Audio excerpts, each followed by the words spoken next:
ଅନେକ ଭାବନ୍ତି ଘର ସଂସାର ଛାଡ଼ି ସନ୍ନ୍ୟାସ ନେଲେ ମାୟା ବନ୍ଧନରୁ ଜୀବମୁକ୍ତ ହେବ, କିନ୍ତୁ ବାସ୍ତବ କ୍ଷେତ୍ରରେ ବିପରୀତ ଫଳ ମିଳିପାରେ।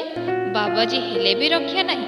ଅନେକ ବାବାଜୀ ଅଛନ୍ତି ଯେଉଁମାନେ ଗୃହୀଙ୍କ ଠାରୁ ବେଶୀ ବିଷୟ। ପକ୍ଷାନ୍ତରେ ଅନେକ ଗୃହୀ ଅଛନ୍ତି ଯେଉଁମାନେ ସବୁ କରି କିଛି କରନ୍ତି ନାହିଁ, ସଂସାରରେ ରହି ମଧ୍ୟ ନିର୍ଲିପ୍ତ ଜୀବନ କଟାନ୍ତି। ଜନକ ଏହିପରି ଜଣେ ରାଜା ଥିଲେ। ରାମଙ୍କ ବନବାସ ଦେଇ ଅଯୋଧ୍ୟା ଚଳୁଥିଲା ବେଳେ ସେ କହିଦେଇ ପାରିଲେ, ଅଯୋଧ୍ୟାୟାଂ ପ୍ରଦୀପ୍ତାୟାଂ ନ ମେ ଲାଭଃ ନ ମେ କ୍ଷତି।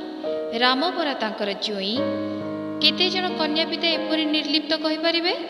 ଏବେ ତ ଝିଅ ଦେଇ କନ୍ୟା ପିତା ପୁଅ କିଣୁଛନ୍ତି।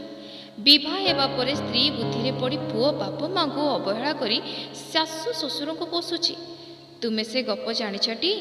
ଅଭାବର ତାଡ଼ନାରେ ଜଣକର ଭାଇ ବାବାଜୀ ହୋଇ ଘର ଛାଡ଼ିଲା। କୌଣସି ଏକ ଦୂର ସ୍ଥାନରେ ରହି ବଡ଼ ଭାଇ ପାଖକୁ ଚିଠି ଦେଲା, ବଳଦ ବିକିବନି, ମୋର ବାବାଜୀ ହେବା ନୋହିଲା। ଅସଲ କଥା ହେଲା ମନର ନିୟନ୍ତ୍ରଣ। ଅଣାୟତ୍ତ ମନ ନେଇ ଉପରକୁ ସନ୍ନ୍ୟାସୀ ସାଜିଲେ କ'ଣ ହେବ? ମନ ତ ଥିବ ସୁଖ ପାଖରେ। ବରଂ ଗୃହରେ ରହି ଘର ସଂସାର କରି ପଙ୍କୁଆ ମାଛ ପରି ନିର୍ଲିପ୍ତ ଜୀବନ କଟାଇବା ଭଲ। ଗୃହସ୍ଥାଶ୍ରମ ହେଉଛି ଚାରି ଗୋଟିଏ ଆଶ୍ରମ ମଧ୍ୟରେ ସବୁଠାରୁ ଶ୍ରେଷ୍ଠ। ତେଣୁ ଗୃହସ୍ଥାଶ୍ରମର ଗୁଣଗାନ କରି କୁହାଯାଇଛି, ଧନ୍ୟ ଗୃହସ୍ଥାଶ୍ରମ।